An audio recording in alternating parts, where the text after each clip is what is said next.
Hello' everyone, job education চেনেলটো আপোনালোকক স্বাগতম জনাইছোঁ। আৰু ইতিমধ্যে DSS এক্সামৰ বিষয়লৈ বহুতে সুধি আছিল আৰু ইউটিউবত লাভ কৰিছে আপোনালোকে বহুতখিনি ইনফৰমেশ্যন।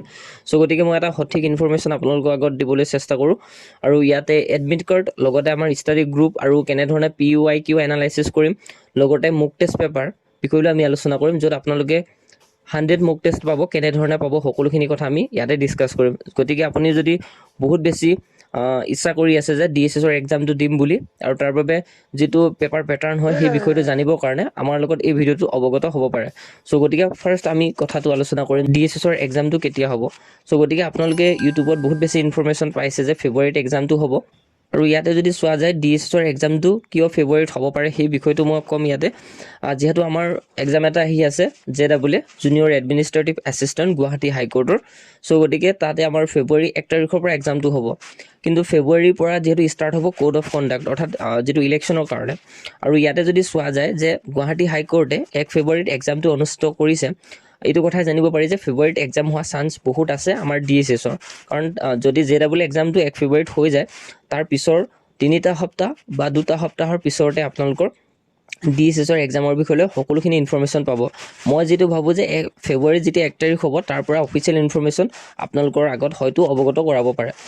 যিহেতু মই অৱগত কৰাব পাৰে বুলি এইকাৰণে কৈছোঁ যে ইয়াতে কোনো ধৰণৰ অফিচিয়েল ইনফৰমেশ্যন পোৱা নাই, যাতে অফিচিয়েল ইনফৰমেশ্যন এটা পালে সঠিককৈ কথাটো এনাউন্স কৰিবলৈ ভাল হয়।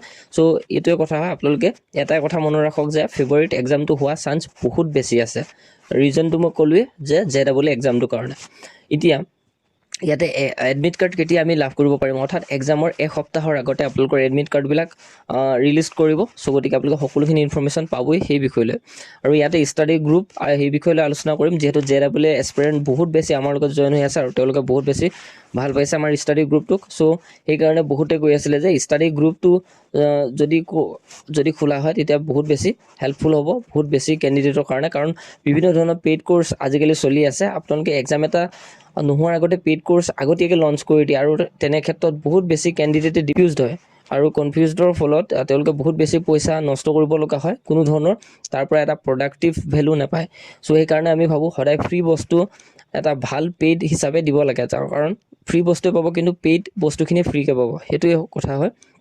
আৰু ইয়াতে মুক টেষ্ট বুলি ক'লে আমি ইয়াতে মুক টেষ্ট এড কৰিছোঁ। যিহেতু মুক টেষ্ট বুলি ক'লে আমি যিমানবিলাক, অৰ্থাৎ আমাৰ অসম গভৰ্ণমেণ্টৰ এক্সাম এটা যদি দিওঁ, খুব বেছি 10টা মুক টেষ্ট বা 5টা মুক টেষ্ট বহুত বেছি পে' কৰি পিনে কিনিব লগা হয়। আৰু সেই 10টা মুক টেষ্টে বা 5টা মুক টেষ্টে কোনো ধৰণৰ তাৰ বাবে সক্ষম নকৰে। চ' সেইকাৰণে আমি এনেকুৱা কৰিম, 100টা মুক টেষ্ট আপোনালোকক দিম, খুব বেছি 30 টকা বা 40 টকা এনেকুৱা ধৰণৰ ৰুপিজ ৰাখিম, যাতে সকলোৱে কেণ্ডিডেটে এফৰ্ড কৰিব পাৰে। আৰু 30 টকা 40 টকা কিয় ৰখোৱা হৈছে, যে ইয়াৰ বাবে এটা কষ্ট কৰা হয়, সেইকাৰণে ৰখা হৈছে।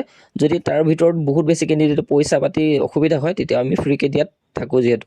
আৰু এই বিষয় লৈ আমাৰ এটা ৱেবছাইট লঞ্চ কৰা হ'ব, বিদ্যান মুক টেষ্ট বুলি। আৰু সেইটো আমাৰ চেনেলটো ইয়াতে আপোনালোকৰ আগত শ্ব' কৰাই দিছোঁ। যিসকল কেণ্ডিডেটে বহুত বেছি ভাল পায় তেওঁলোকে নিশ্চয়ৰূপে এই ছেকেণ্ড চেনেলটো ছাবস্ক্ৰাইব কৰিব।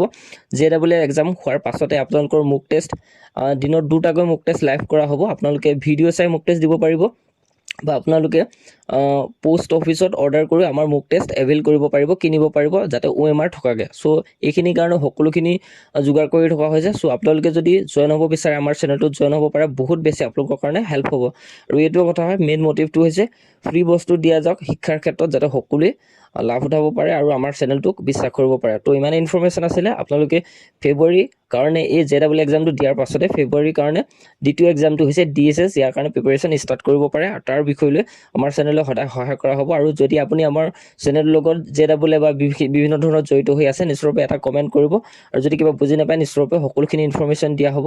আৰু এতিয়ালৈকে অফিচিয়েল ডাটা পোৱা নাই কাৰণে আপোনালোকক এনেধৰণৰ কথাখিনি কোৱা হ'ল।